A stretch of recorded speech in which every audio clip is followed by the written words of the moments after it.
함께 자리에서 일어나셔서 함께 찬양으로 나아가겠습니다.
하나님은 영이시니 예배하는 자가 영과 진리로 예배할지니라. 아멘.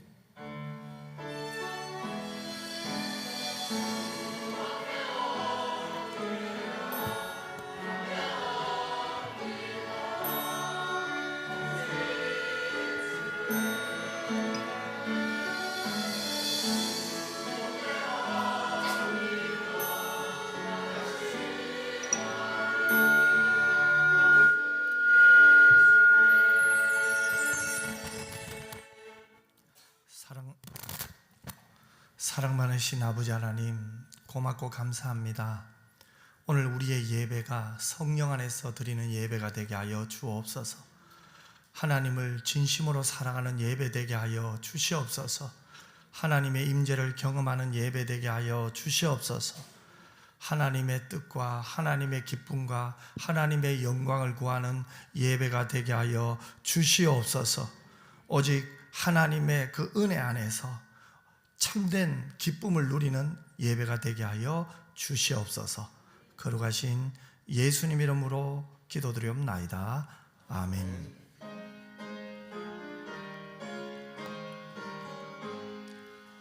만복의 근원 하나님, 온 백성 찬송 드리고 조천사여 찬송하세.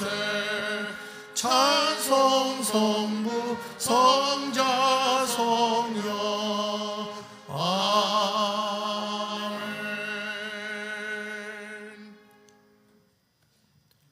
주여, 주는 대대 우리의 거처가 되셨나이다. 산이 생기기 전 땅과 세계도 주께서 조성하시기 전 곧 영원부터 영원까지 주는 하나님입니다. 주께서 사람을 티끌로 돌아가게 하시고 말씀하시기를 너희 인생들은 돌아가라 하셨사오니, 주의 목전에는 천년이 지나간 문제 같으며 밤의 한순간 같을 뿐입니다. 주께서 그들을 홍수처럼 쓸어 가시나이다. 그들은 잠깐 자는 것 같으며 아침에 돋는 풀 같은 아이다. 푸른 아침에 꽃이 피어 자라다가 저녁에는 시들어 마르나이다. 우리는 주의 노에 소멸되며 주의 분내심에 놀라니이다. 주께서 우리의 죄악을 주의 앞에 놓으시며 우리의 은밀한 죄의 주의 얼굴 빛 가운데 두셨사오니, 우리의 모든 날이 주의 분노 중에 지나가며 우리의 평생이 순식간에 다하였나이다. 우리의 연수가 70이요 강건하면 80이라도 그 연수의 자랑은 수고와 슬픔뿐이요 신속히 가니 우리가 날아가나이다. 누가 주의 노여움의 능력을 알며 누가 주의 진노의 두려움을 알리이까? 우리에게 우리 날 죄사함을 가르치사 지혜로운 마음을 얻게 하소서. 아멘. 전능하사 천지를 만드신 하나님 아버지를 내가 믿사오며 그 외아들 우리 주 예수 그리스도를 믿사오니, 이는 성령으로 잉태하사 동정녀 마리아에게 나시고 본디오 빌라도에게 고난을 받으사 십자가에 못 박혀 죽으시고 장사한 지 사흘 만에 죽은 자 가운데서 다시 살아나시며 하늘에 오르사 전능하신 하나님 우편에 앉아 계시다가 저리로서 산 자와 죽은 자를 심판하러 오시리라. 성령을 믿사오며 거룩한 공예와 성도가 서로 교통하는 것과 죄를 사하여 주시는 것과 몸이 다시 사는 것과 영원히 사는 것을 믿사옵나이다. 아멘.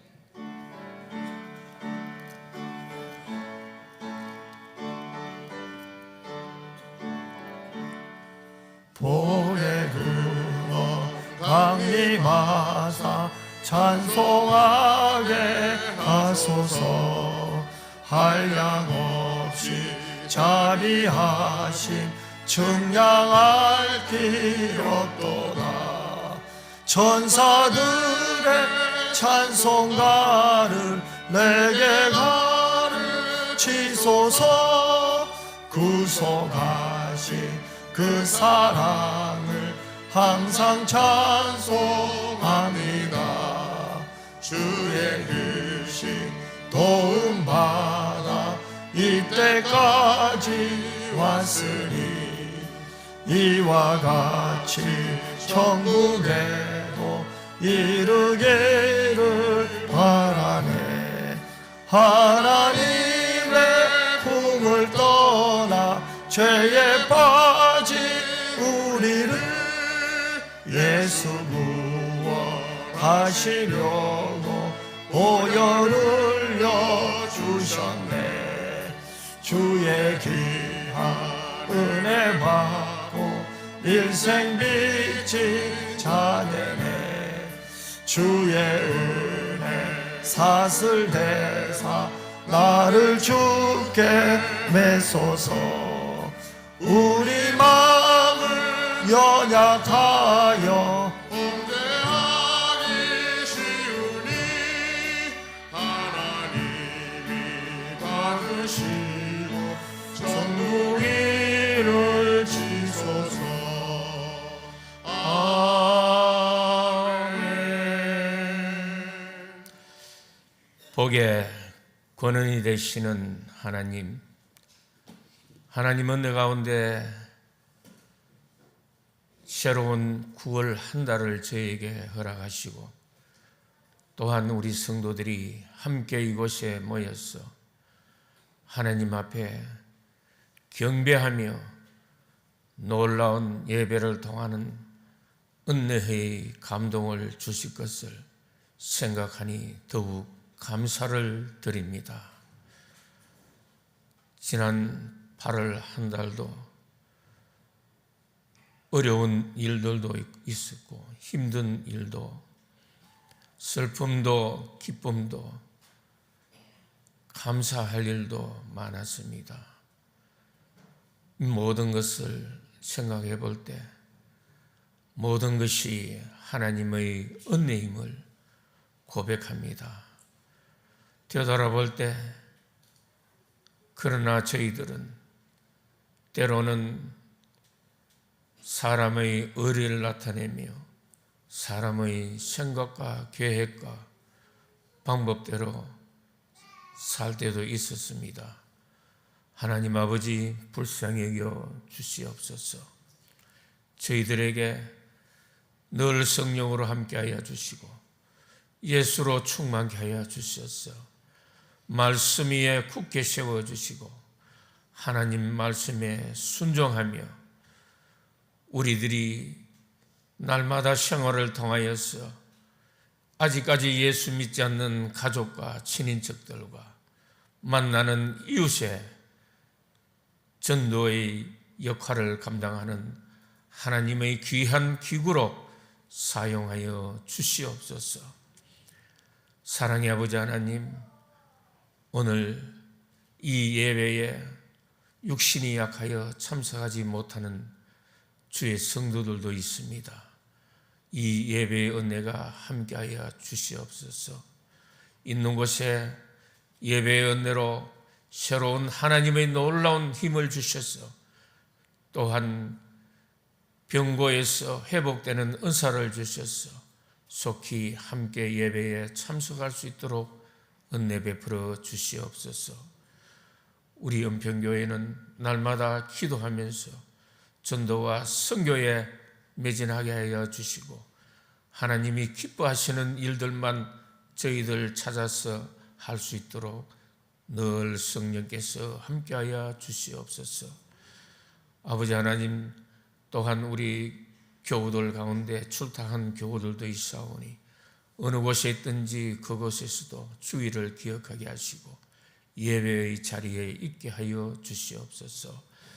캄보디아 정용학 선교사님 네 분을 늘 성령으로 충만케 하여 주시고 영육을 강건케 하여 주시며 그곳에 가나안들을 빼앗문 교회 위에도 성령 하나님께서 함께하여 주시고 그곳 교우들과 함께 하나님 영광 돌리는 날마다 주의 은혜가 넘치게 하여 주시옵소서.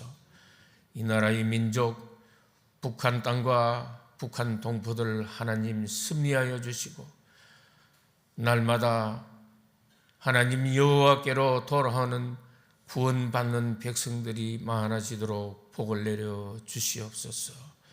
이 시간 할렐루야 창년대 정승월 하나님께 찬양을 올려드립니다. 우리 성도들과 함께 마음으로 드리는 이 찬양 하나님 홀로 영광 받아 주시옵소서. 주의 사자 목사님 말씀 들고 세워주사오니 오늘도 성령으로 충만케 하여 주시고 이 말씀 전하실 때에 저희의 심령에 감동의 말씀으로 전해지게 하여 주시옵소서. 또한 우리 목사님 신원을 강건케 하여 주시되 하나님 아버지 성대를 지켜주셔서 마음껏 부르짖고 외칠 수 있도록 하나님 특별한 건강의 은사를 더하여 주시옵소서. 오늘도 재능에 따라 보이지 않는 숨기는 손길들을 하나님 기억하여 주시고 오늘 온종일 하나님을 찬양하며 은혜를 나누며 예배의 마음을 가지고 하나님께 영광 돌리는 복된 주일 되게 하여 주시옵소서. 우리 주 예수 그리스도 이름으로 기도드리옵나이다. 아멘.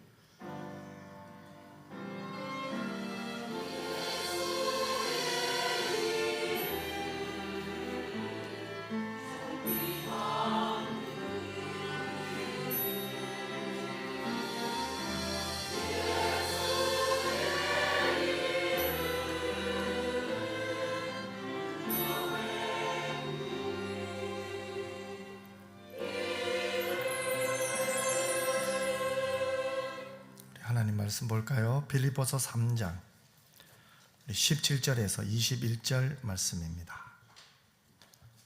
저와 여러분 한 절씩 교독하도록 하겠습니다. 형제들아 너희는 함께 나를 본받으라.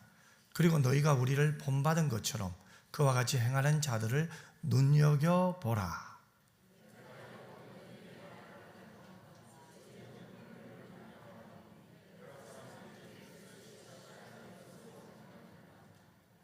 그들의 마침은 멸망이요 그들의 신은 배요 그 영광은 그들의 부끄러움에 있고 땅의 일을 생각하는 자라.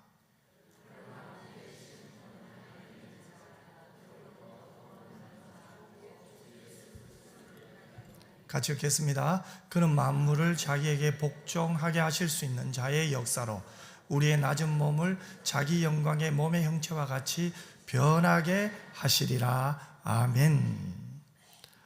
하나님 앞에 정성껏 드린 헌금을 봉헌하겠습니다.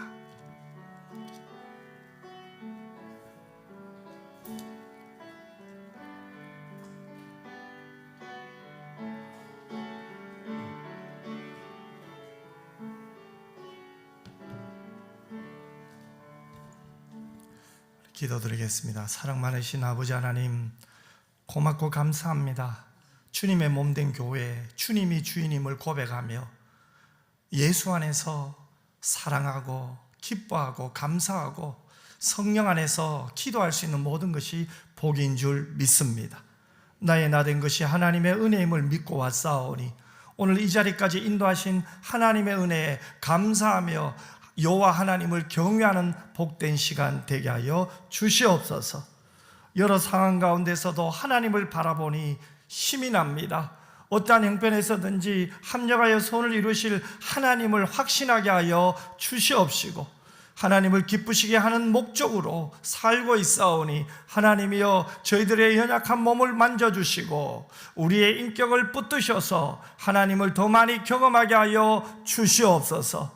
오늘도 하나님 앞에 참 마음과 정성을 다하여 이 예물을 드렸습니다. 주일 예물을 드렸고 11조 감사금 선교 예물 기타 예물을 드렸사오니 하나님 영광 받아 주시옵소서. 사랑하는 성도들 이번 한 주간도 주 안에서 승리하게 하여 주시옵소서. 성령 안에서 믿음으로 보게 하여 주시옵소서. 우리의 상황과 한강과 현실을 하나님의 시각으로 볼 수 있는 눈이 떠지게 하여 주시옵소서. 지금의 고난이 장차 받을 영광과 비교할 수 없다는 것도 확실히 믿게 하여 주시옵소서. 우리의 걸음걸음 속에 주의 역사가 함께함을 믿게 하여 주시옵소서.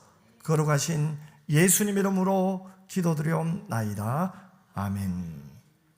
할렐루야. 우리 교회 소식 알려드리겠습니다. 또 내일부터 9월 기도에 11조가 있어요. 함께 참석하셔서 우리 큰 은혜 받았으면 좋겠습니다. 다음 주일 예배 후에 각 전도의 정기 원례가 있고요. 또 우리 구약 통독 또 계속해서 우리 1시에 이 자리에서 또 주의 말씀을 함께 읽고 듣는 시간이 되었으면 좋겠습니다. 우리 금요 기도에 우리가 합심하여 함께 기도할 수 있는 시간 참 좋은 것 같아요. 이제 9월 이 가을에 또다시 기도하며 하나님께 영광 돌리는 여러분 모두가 되시기를 바랍니다. 그리고 오늘 중심은 우리 고청승 권사님 가정에서 섬겨주셨어요. 우리 아들 정민 형제가 이제 동산병원에 연구교수로 부임하게 되었어요. 그래서 이제 부산에 있다가 이제 대구에서 곧 함께 신앙생활을 하게 되었습니다. 또 여러분들 기도 많이 해주셔서 감사하다고 또 오늘 식사를 대접하게 됩니다. 계속해서 우리 교우들이 가정 속에 하나님의 은혜가 충만할 수 있고 감사가 넘칠 수 있도록 기도 많이 해주시길 바랍니다. 우리 이달의 말씀 우리 한 목소리로 같이 읽겠습니다. 모든 은혜의 하나님 곧 그리스도 안에서 너희를 부르사 자기의 영원한 영광에 들어가게 하시니가 잠깐 고난을 당한 너희를 친히 온전하게 하시며 굳건하게 하시며 강하게 하시며 너를 견고하게 하시리라. 베드로전서 5장 10절 말씀. 아멘. 우리 할렐루야 찬양대에서 하나님께 찬양으로 영광 돌리겠습니다.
아멘. 우리의 마음에 주님이 기쁨이 되고 싶은 마음, 어떠한 형편에서든지 하나님을 붙들고 선택할 수 있다는 것이 은혜인 줄 믿습니다. 하나님이 은혜 주셨기 때문에 가능한 거죠. 우리 옆 사람에게 이렇게 한번 인사했으면 좋겠습니다. 참 잘 나오셨습니다. 큰 은혜 받으세요. 여러분, 바울이 옥중에서 이 빌립보서를 썼어요. 지금 바울은 아직도 로마 감옥에 갇혀 있어요. 미결수죠. 앞으로 이 재판이 어떻게 끝날지 몰라요. 무죄로 방면될지, 그렇지 않으면 예수라는 이름 때문에 사형당하는 로마 법정의 순교자가 될지, 그런 그 갈림길에 서 있습니다. 그러나 그 재판 결과를 염려하는 빌립보 교인들에게 어떻게 말합니까? 사는 것이 그리스도니 죽는 것도 유익하다고 고백하잖아요. 혹시 석방될 기회가 있으면 좋은 일이겠으나, 그렇지만 내게 더욱 좋은 것은 그리스도가 존귀되는 것이니 죽는 것도 유익하다고 말하죠. 여러분, 나의 죽음도 유익하다라는 고백은 예수로 사는 사람만이 고백할 수가 있습니다. 그러나 그렇지 않은 사람에게는 결코 그 죽음이 유익이 되지 않아요. 왜냐하면 그들의 죽음은 영원한 멸망이기 때문에 그래요. 바울이 그토록 사랑하고 본받기를 원하는 그리스도는 어떤 분이십니까? 하나님의 본체이셨습니다. 그러나 하나님과 동등됨을 취할 것으로 여기지 않으시고 종의 형체를 갖고 사람의 모양으로 낮아지시며 죽기까지 복종하시기 위해 십자가에서 죽으신 우리 주 예수 그리스도이십니다. 그분의 부활의 권능을 바울은 참으로 사모했어요. 그리고 자기를 위하여 염려하며 기도하고 있는 그 빌립보 성도들 향해 그는 지금 이렇게 말하고 있습니다. 우리 17절 말씀이죠. 우리 같이 한번 함께 읽겠습니다. 형제들아, 너희는 함께 나를 본받으라. 그리고 너희가 우리를 본받은 것처럼 그와 같이 행하는 자들을 눈여겨보라. 여러분, 바울이 지금 누구를 본받으라고 말하죠? 자기를 본받으라고 말하고 있잖아요. 그런데 여러분, 바울이 자기를 본받으라 라고 한 이 말은 결코 자기를 내세우려는 것이 아닙니다. 이 말은 언제나 바울이 사도로서 자신의 삶이 예수 그리스도의 절대적인 모범에 바탕을 두고 있음을 전제하고 있는 거예요.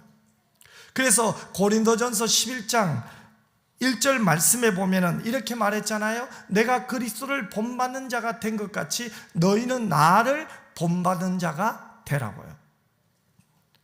바울의 마음에는 확실한 본이 있었죠. 자기가 그 본의 중심이 아니에요.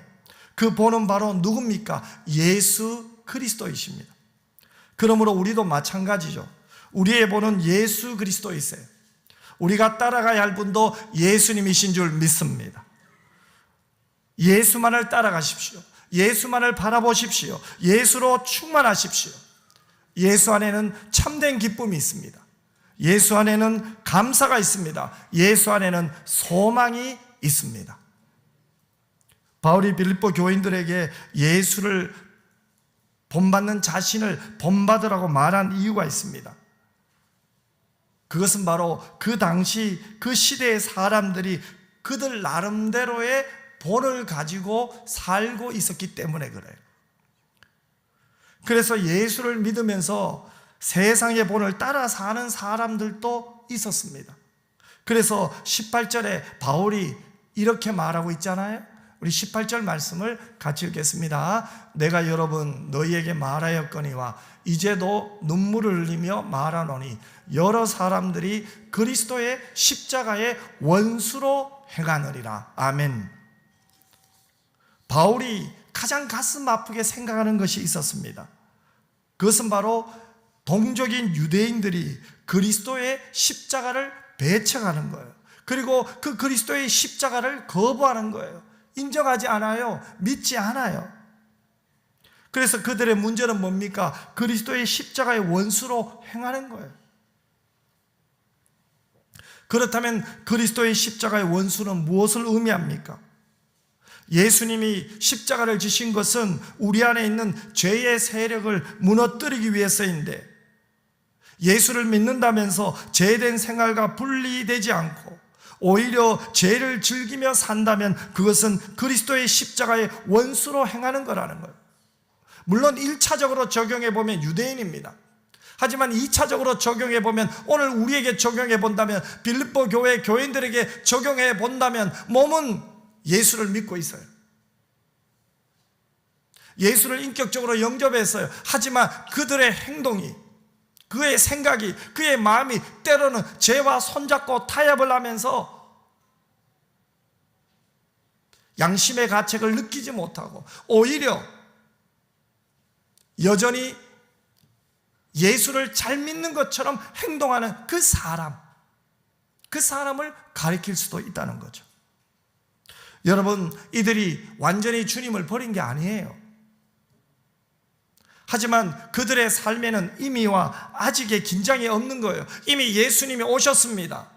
우리를 위하여 십자가 지셨습니다. 하지만 또한 그 주님이 재림하셔서 이 땅에 다시 오실 것입니다.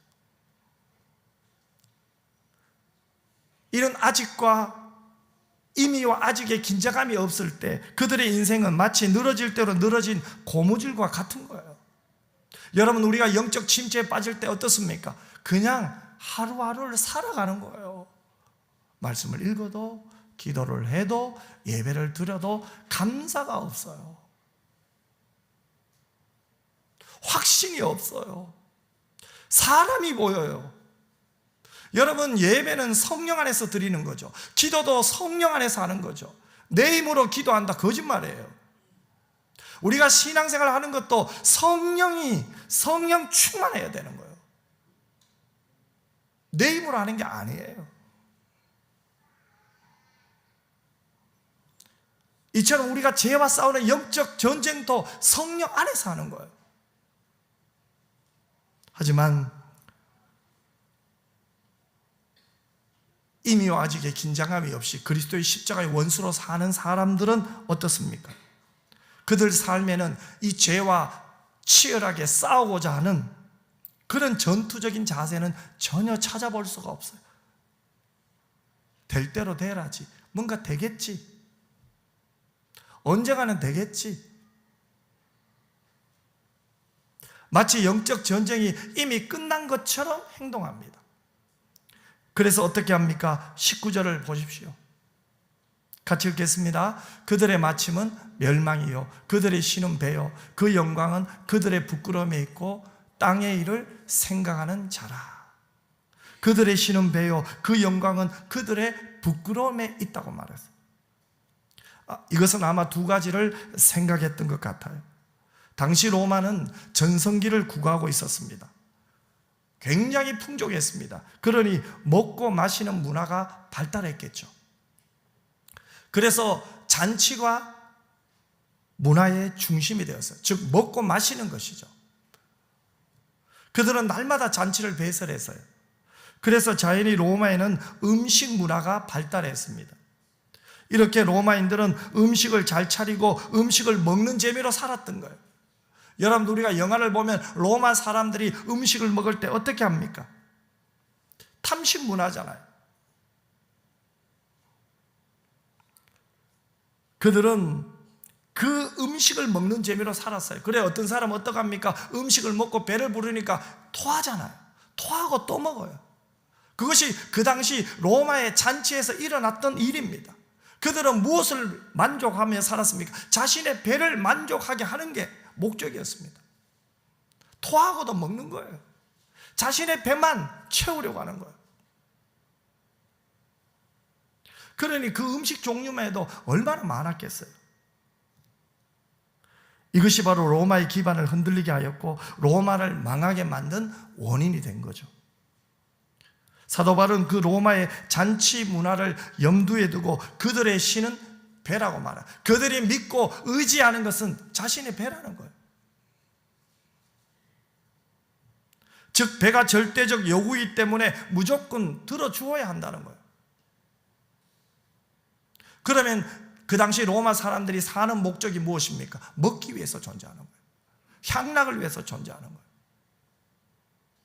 보다 맛있는 것, 한 번도 먹어보지 못한 것을 실컷 먹는 것이 그들의 신조입니다. 한때 우리나라에도 코미디 프로그램에서 이런 이야기가 있었잖아요. 왜 공부해야 되나? 쇠고기 사 먹기 위해서. 왜 좋은 직장 들어가야 되는가? 소고기 사 먹기 위해서. 물론 재미를 위해서 그런 이야기를 했다고 저는 생각합니다. 하지만 인생의 목적이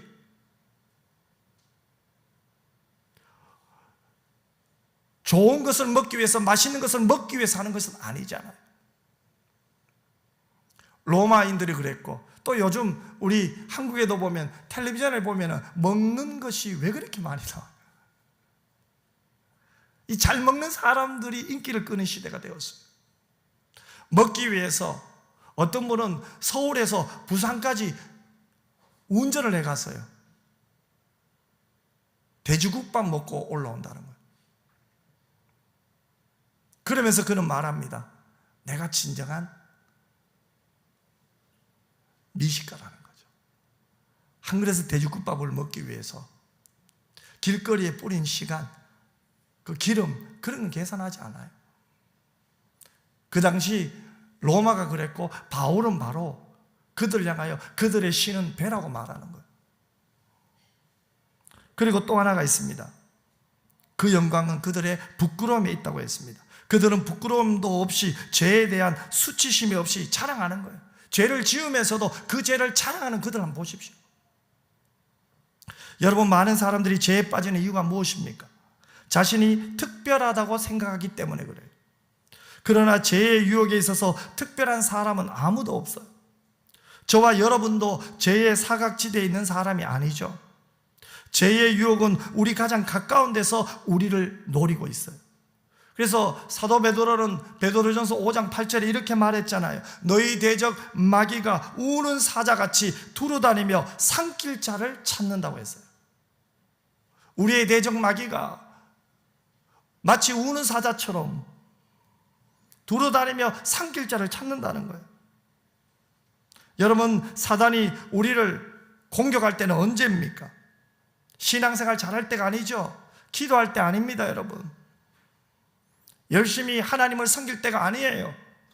내가 교만할 때예요. 내가 영적으로 침체에 빠질 때예요. 그러면서 나는 괜찮겠지, 나는 아니겠지 하며 영적 잠에 빠질 때예요. 바로 그때 마귀는 우는 사자와 같이 삼킬 자를 찾고 있는 거예요. 그러므로 죄를 이길 수 있는 가장 좋은 방법은 바로 사탄에게 기회조차 주지 않는 거예요.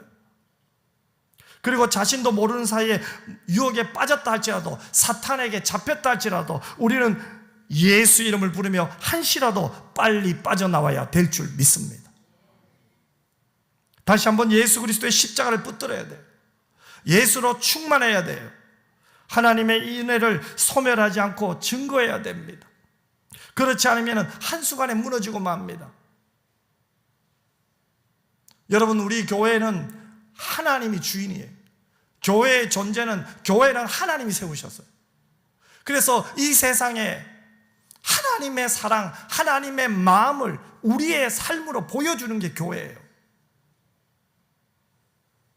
하나님이 무엇을 기뻐하고 하나님이 무엇을 원하는지 누구를 통해서, 여러분을 통해서 누구에게, 세상 사람들에게 보여주는 것이에요. 우리가 이것에 모이는 목적이 뭡니까? 하나님을 예배하기 위해서요. 그 예배도 하나님을 기쁘시게 하는 거죠. 그리고 영적 예배를 드리고 난 다음에 삶의 예배는 어떻게 드립니까? 우리가 있는 곳에서 하나님을 보여주는 거예요.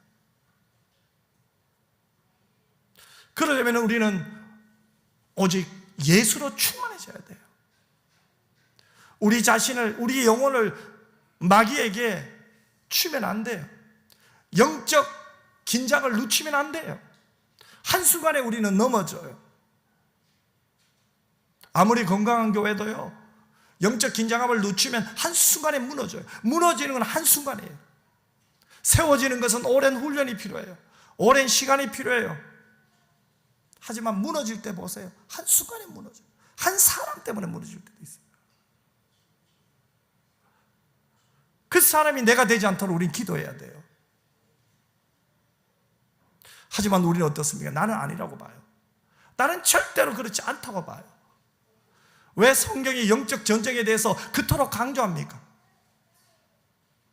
왜 성경이 영적 예배도 강조하지만 삶의 예배를 강조하고 왜 성경이 변화를 받으라고 새롭게 되라고 강조합니까? 그것이 바로 하나님의 뜻이기 때문에 그래요. 하나님이 바르고 원하시는 거예요. 오늘 여러분들이 어떤 목적으로 이 예배당에 왔습니까? 어떤 마음으로 이 예배당에 왔습니까? 어떤 생각을 가지고 이 예배당에서 기도했습니까? 우리의 목적이 있다면 하나님을 기쁘시게 하는 것인 줄 믿으시길 바랍니다. 영적 긴장감을 늦추고 마귀의 표적이 되고 있는 나를 말씀을 통해서 깨닫고 기도함으로 깨닫고 성경이 주시는 음성으로 깨닫는다면 우리는 행복한 사람인 줄 믿으시길 바랍니다. 다시 한번 일어날 수 있잖아요. 예수를 붙들 수 있잖아요. 내 눈이 달라지잖아요. 그만큼 행복한 게 어디 있습니까? 어제보다 오늘 예수 더 잘 믿는 것, 그것이 최고의 기쁨 아닙니까? 오늘보다 내일 더 예수를 잘 믿을 것을 기대하며 기도한다면 우리는 얼마나 감사가 넘칠까요? 그렇기 때문에 우리의 본은 오직 한 분입니다. 예수 그리스도입니다. 사도 바울처럼 우리의 본은 예수 그리스도예요. 예수의 본을 따르는 세상과 세상의 본을 따르는 사람은 근본이 달라요. 이 세상의 본을 따르는 사람은 어디만 생각합니까? 땅의 일만 생각해요. 땅이 저들에게 전부입니다. 하지만 우리는 다르잖아요. 사도 바울은 빌립보 교인들에게 계속해서 강조합니다. 우리의 시민권은 하늘에 있다고. 계속해서 땅의 일을 보지 말라고 합니다. 하늘의 것을 생각하라고 봅니까? 그가 어디에 있습니까? 감옥 안에 있잖아요. 땅의 일만 생각하면 그는 비참하잖아요. 하지만 그는 그 감옥 안에서 무엇을 보고 있었습니까? 하늘의 영광을 보고 있었습니다. 그렇기 때문에 그는 기뻐했다고 합니다. 빌립보서의 주제가 뭡니까? 주 안에서 기뻐하는 거예요. 고민하란 말이 아니잖아요. 계속해서 하늘이 주는 기쁨을 누리라는 거잖아요. 그렇기 때문에 사도 바울은 또다시 강조합니다. 나도 감옥에 있지만 나의 시민권은 하늘에 있다. 나는 하늘 시민권으로 복음을 전하다가 오늘 이 감옥에 들어와 있다. 그렇지만 나는 이 안에서도 기도하고 기뻐하고 감사할 수 있는 모든 것이 하나님의 은혜라는 거예요. 여러분 20절을 같이 한번 읽어보겠습니다. 20절 말씀이 우리에게 뭐라고 말합니까? 같이 읽겠습니다. 그러나 우리의 시민권은 하늘에 있는지라 거기로부터 구원하는 자 곧 주 예수 그리스도를 기다리노니. 여러분 그리스도인들의 시민권은 하늘에 있다고 말하죠. 그럼 하늘 시민권은 언제 소유하게 됩니까? 죽은 다음에 받는 것일까요? 아닙니다, 여러분.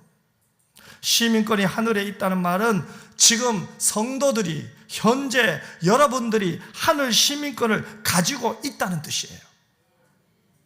빌립보 시민들이 로마 시민권을 소유하고 있었잖아요.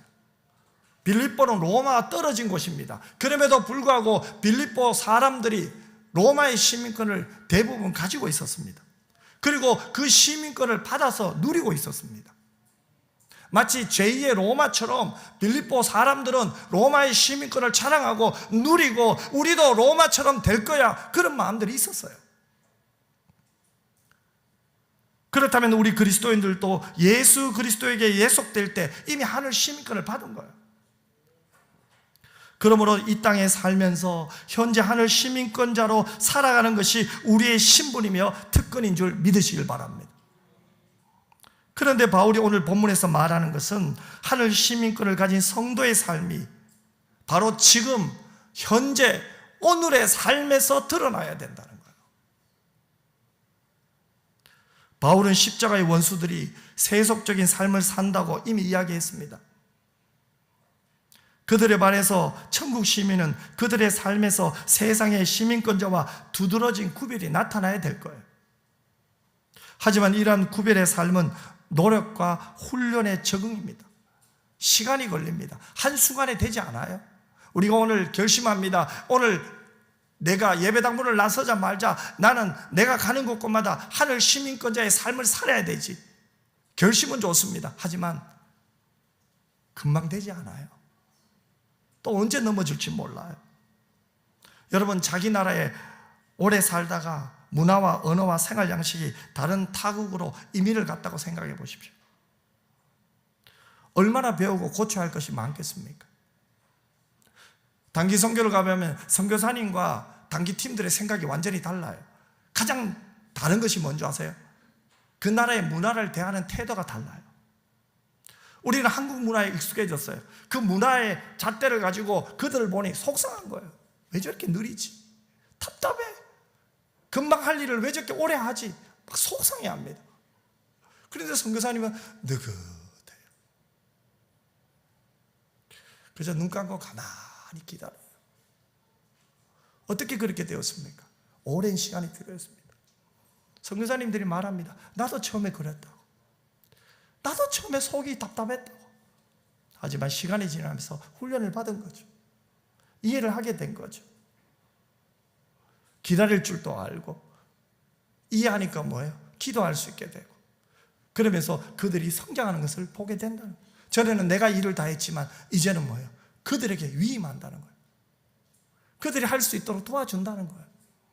조금 시간은 지나겠지만 이처럼 언어도 문화도 훈련이 필요한 거예요.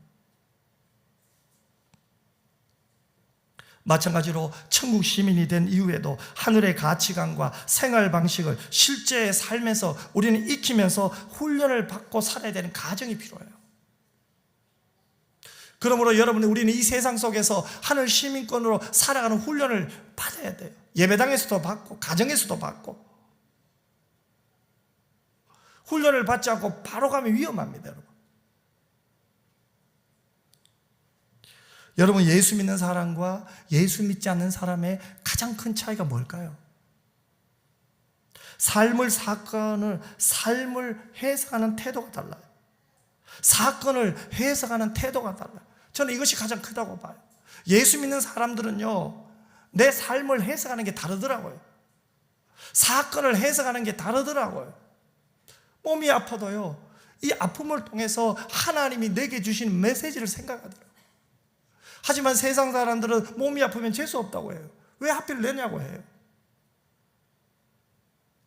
몸이 아픈 것이 마치 저주인 것처럼 이야기할 때도 있어요.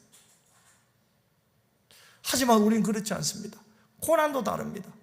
내게 있는 이 고난을 우리는 재해석할 수 있는 능력이 이미 우리에게 있어요. 왜요? 하나님의 시각으로 하는 거죠. 그리고 인생의 목표가 달라집니다. 어떤 목표입니까?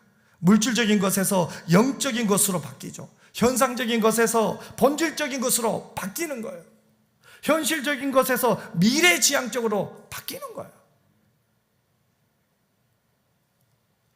마리아나 슬로콤이라는 여인이 있었습니다. 그녀의 약혼자는 빅 벤틀이라는 청년인데 콜롬비아 선교사였어요.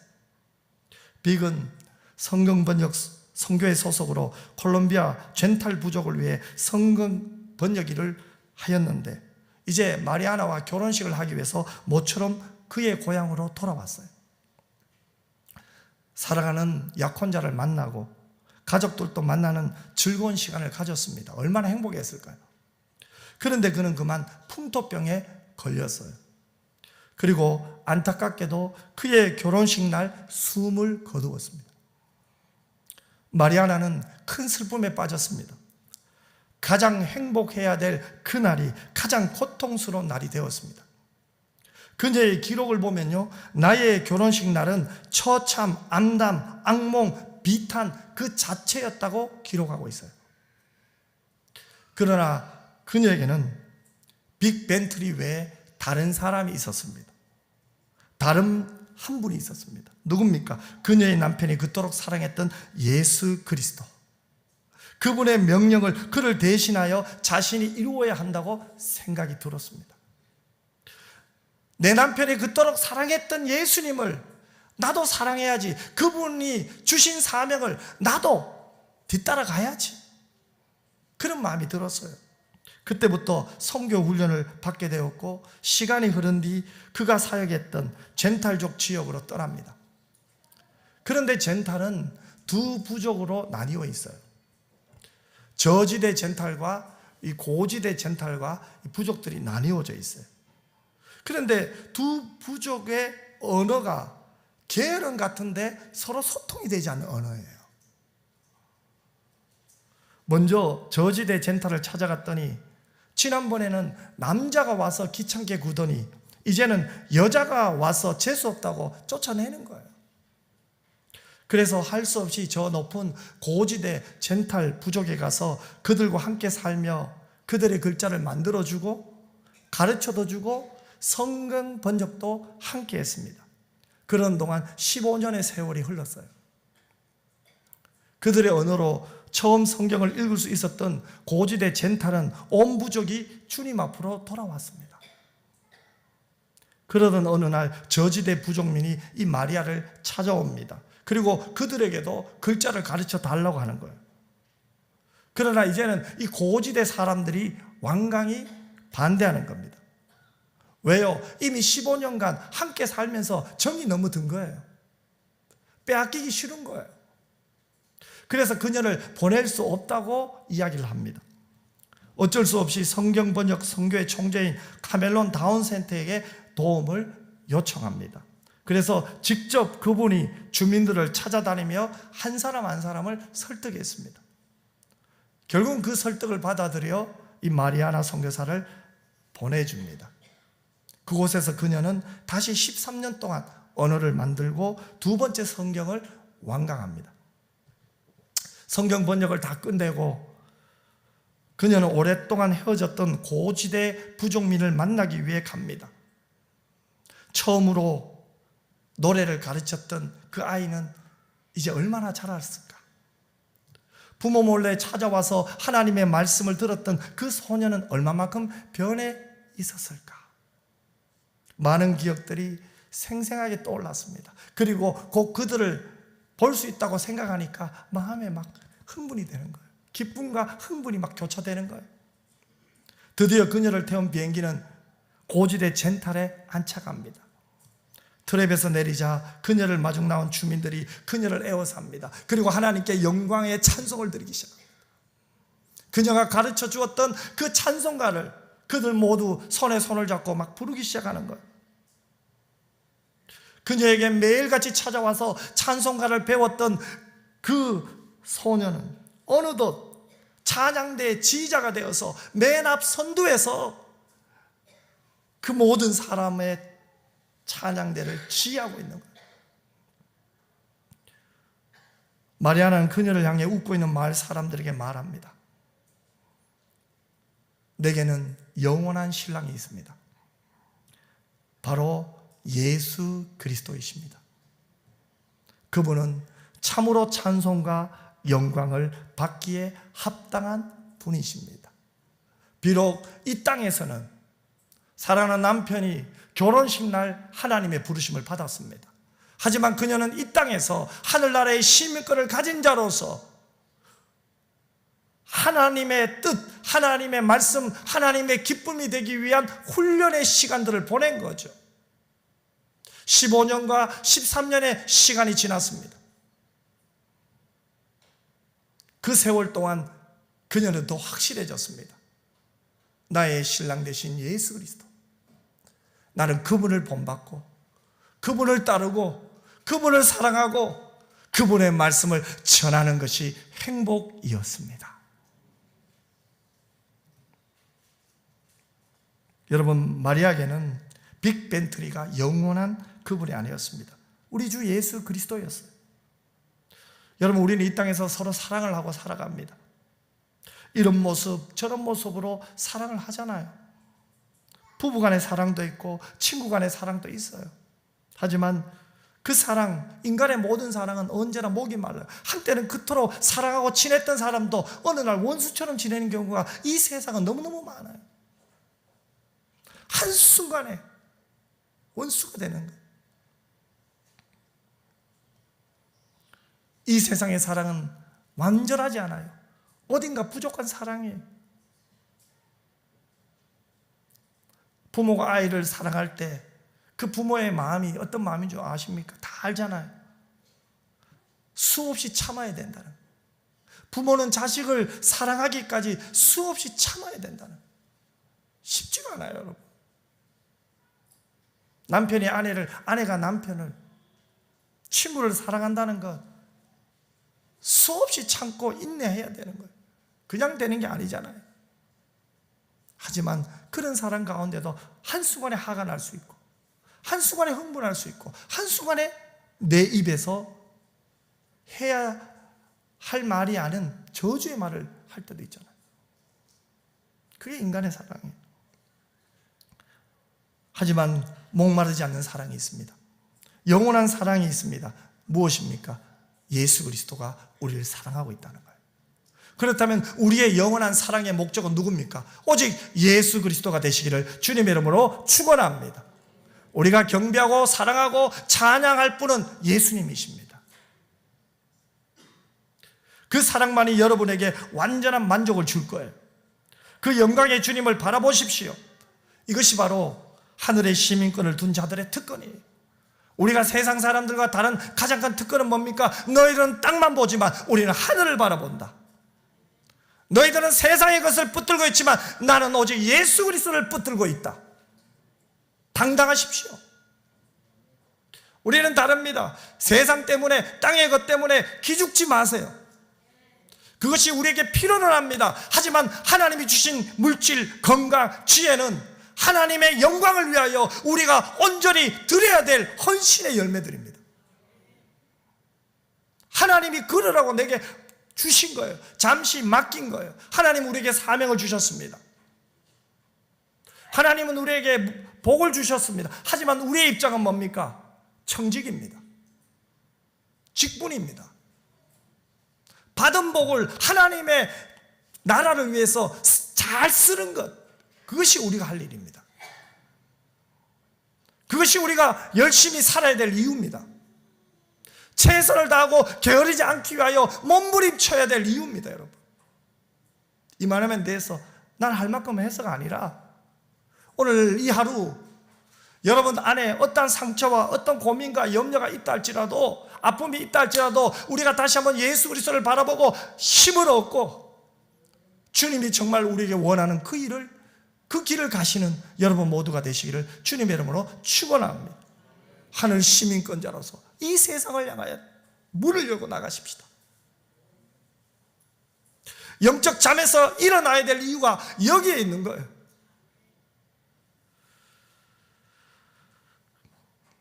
그리고 마지막으로 우리에게는 더 영광스러운 것이 있습니다. 이것이 결론입니다. 우리 21절 말씀이에요.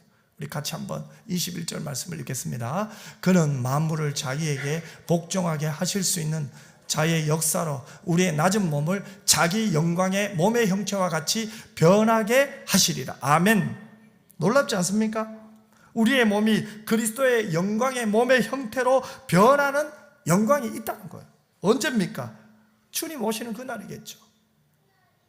그 영광의 장소에서 우리는 재림하신 주님을 만날 거예요. 그런데 그것이 전부가 아닙니다. 내가 그토록 사랑했던 주님, 내가 그토록 사모했던 주님 만나는 것 감사하잖아요. 하지만 그것이 다가 아니죠. 더 큰 영광이 있습니다. 내 낮은 몸이 그리스도의 몸의 형체로 변하는 역사가 있다는 거예요. 우리의 몸이 주님의 영광스러운 몸과 같이 된다는 거예요. 그것이 어떻게 가능합니까? 그것이 주님의 권능 때문에요. 그 권능으로 우리는 변화되는 거예요. 그것이 우리에게는 영광입니다, 여러분. 고린도전서 3장 18절 말씀입니다. 이 말씀을 보면 이렇게 말합니다. 우리가 다 수건을 벗은 얼굴로 거울을 보는 것 같이 주의 영광을 보매 그와 같은 형상으로 변하여 영광에서 영광에 이르니 곧 주의 영으로 말미암음이라고 말씀했습니다. 누구 때문에? 주님 때문에 우리가 그렇게 변화된다는 거예요. 저는 믿어요. 확신해요. 지금 여러분의 몸이 어떤 몸인지, 여러분 각자가 갖는 아픔이 있고 고통이 있고 여러 가지 건강에 힘듦이 있다 할지라도 우리가 예수님을 만나는 그날 우리는 깜짝 놀랄 거예요. 내가 예수 그리스도의 형상으로 바뀌어서 그분을 만날 것이기 때문에 그렇습니다. 예수 그리스도의 본을 가지고 인생을 사는 우리는 우리의 시민권이 하늘에 있다는 것을 믿어야 합니다. 세상의 풍조가 어떠하든 우리가 본을 받고 따라가야 할 삶의 모범은 오직 한 분 예수 그리스도밖에 없습니다. 그날이 오면 그 영광의 장소에서 내가 그토록 사모했던 내 주님을 만날 것입니다. 예수님을 만나는 것만 해도 기쁘고 즐겁고 감격스러운데 우리가 그분의 형상으로 변화되는 영광을 누리게 됩니다. 얼마나 좋을까요? 얼마나 감격스러울까요? 주님 뵙는 그날에 우리는 이 영광으로 충만할 겁니다. 주님의 영광으로 충만해질 것입니다. 누가요? 저가요? 여러분이요. 그날이 기대가 되지 않습니까?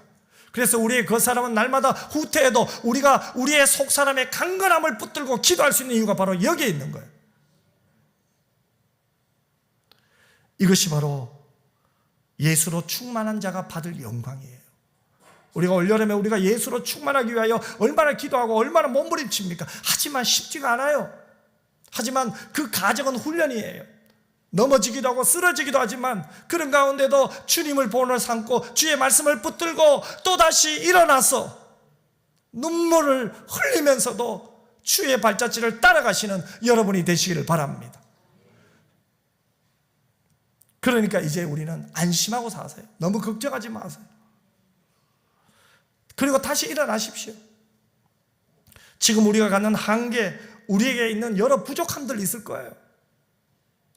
우리가 갖는 여러 공감이 있어요. 고민이 너무너무 많아요. 어떻게 하면 좋지? 어떻게 하면 좋지? 하루에도 수없이 올라오잖아요.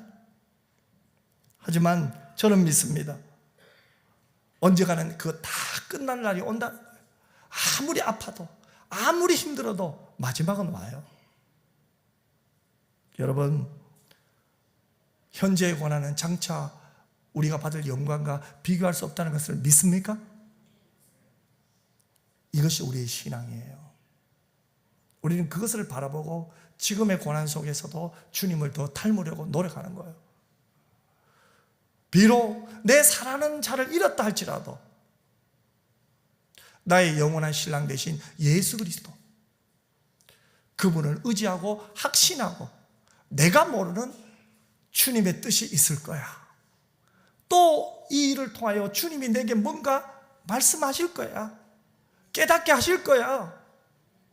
그 주님을 의지하고 다시 한번 믿음으로 사시는, 예수로 충만하시는 여러분 모두가 되시기를 주님의 이름으로 축원합니다.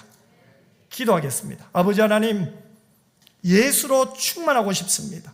하지만 우리의 힘으로 되지 않으니 성령이여 도와주시옵소서. 우리의 걸음걸음마다 주님이 만져주시고 이끌어주시고 고통 속에 물이 없어도 먹을 것이 없어도 하나님이 인도하셨음을 믿을 때 기적을 맛보게 될 줄 믿습니다. 주여, 우리가 우리의 인생이 하나님의 인도한 인생임을 믿고 끝까지 그 주님을 의지하고 바라보는 저희 모두가 되게 하여 주시옵소서. 거룩하신 예수님 이름으로 기도드리옵나이다. 아멘.